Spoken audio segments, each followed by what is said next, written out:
It's like 10:30 on a Tuesday, kind of a late start to this morning. I never claimed to be a morning person. Actually, quite the opposite.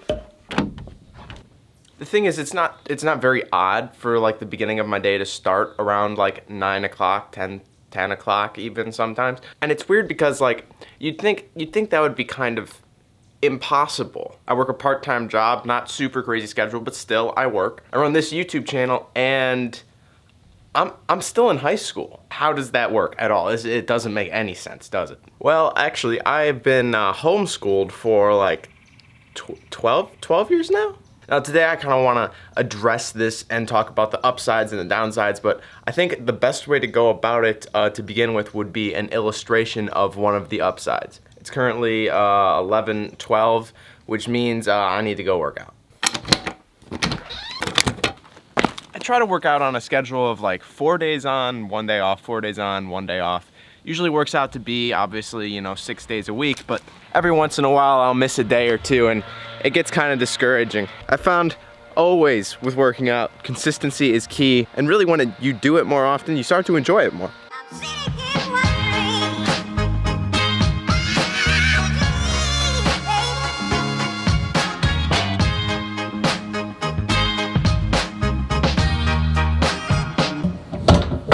Alright, so today so far, I have gotten up pretty late, admittedly, ate breakfast, shot some time lapses, filmed part of this video, worked out, ate lunch, and soon, well, in a couple of hours here, I'm gonna be going to work. I'm working 3 hours. So like, I'm not working a ton, but I'm still getting some work done. My shift there ends at 7, I'll come back home, probably edit this video, post it. Usually by the time that I'm leaving home and going to work, everybody else is gonna be getting out of school. Now, the reason that I have so much time on my hands today is that I did a lot of my schoolwork earlier in the week, or I have time penciled in later in the week to get more of my schoolwork done. I can take entire days without doing schoolwork if I just do double the schoolwork the next day. You see what I'm saying? I'll get a list just like this, and this has all of the school assignments that I need to do for a certain subject. Now, if I wanted, I could take that list and I could do all the schoolwork that I have to do for the month in 1 week. Heck, 1 day if I was just insanely smart. This allows me to have a lot more flexibility, like I said, but it also teaches me time management,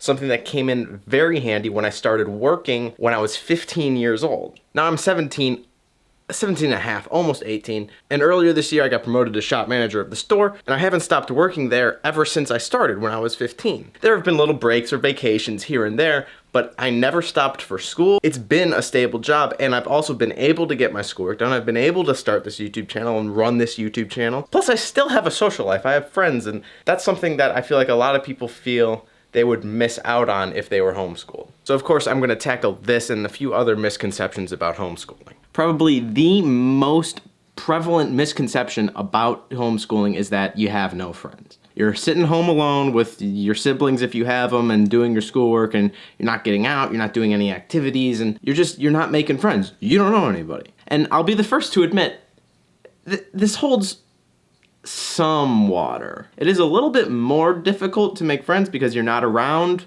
hundreds of other kids your age, but most of the friends that people make in high school are friends that they're, on the football team with or on the baseball team with. And that, of course, you can still do when you're homeschooled. You can play for your school district's, your public school team. You can try out. That's all in the law. You're able to do that, of course. I even played some Cubs sports when I was younger and, made a few friends from there. But my best friends that I've, still connected with and I'm still really good friends with, I was friends with in kindergarten. And I feel like a lot of people are that way. You pick people when you're young and you grow up with them, and that makes you really, really good friends. And of course, there's also the aspect of homeschooling. I mean, there's all sorts of homeschool meetups and groups and everything like that that people would do just so you can make connections with other homeschoolers. You go do activities, you do things, you might have to join a group or whatever, but they'll make friends. And the thing is, when you're homeschooled, if there are people that you don't like, maybe bullies or the popular kids that you really don't like and they're making fun of you or anything like that that happens in high school,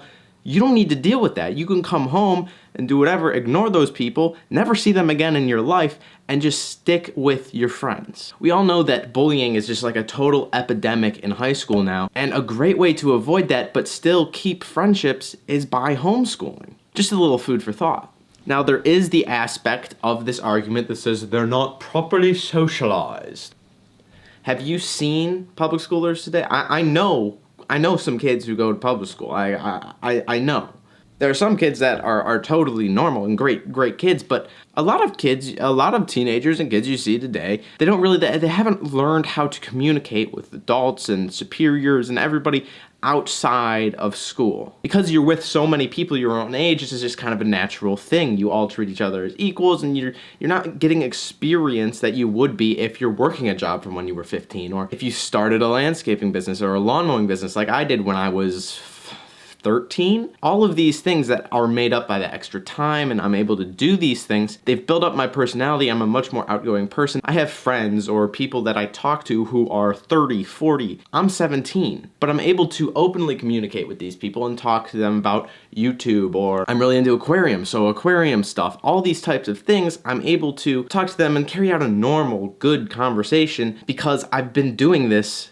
I've been doing this since I was in grade school. So that's another great benefit of being homeschooled. You get a lot more experience outside of the school world, and you're also able to pick what experience that is. Whether you're into aquariums and you start working for an aquarium store when you're 15, or you're into YouTube and you start making YouTube videos when you're 16 because your parents wouldn't allow you when you're younger, but now you're 16 so you can. There's just so many other opportunities that you're able to pursue when you're not being bogged down by schoolwork and then homework and then more schoolwork the next day.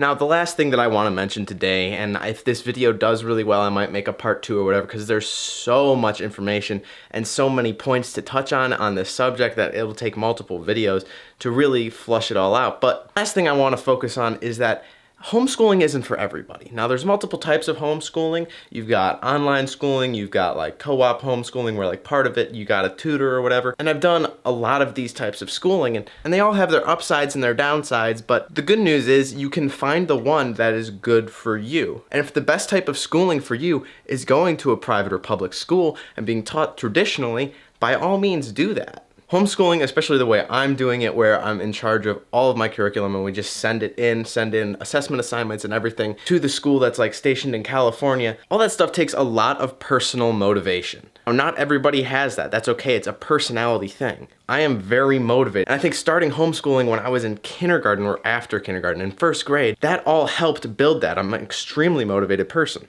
Some people aren't like that and they can't do that, so they need to go to a regular school, and that's perfectly fine. But if regular school is moving too slow for you, maybe you can get all that work done in half the time, or maybe public school is moving too fast for you. You need to spend a little bit more time on certain subjects. All of that is achievable through homeschooling, which I think a lot of people don't realize. It's all about personalizing your learning experience, and it's not a one-size-fits-all thing. That being said, if this video does well, I will definitely make another one. So if you have any questions, leave them in the comments below. I'll be happy to answer them in the comments and maybe in the next video if there does happen to be one. But that's enough of this rambling for the day. I'll get some more B-roll from outside because it's a beautiful day. Maybe take some nice pictures for the gram. You follow me down below as well. And stay tuned to the channel, subscribe, like the video if you haven't already. And I appreciate every single one of you viewers. Bye.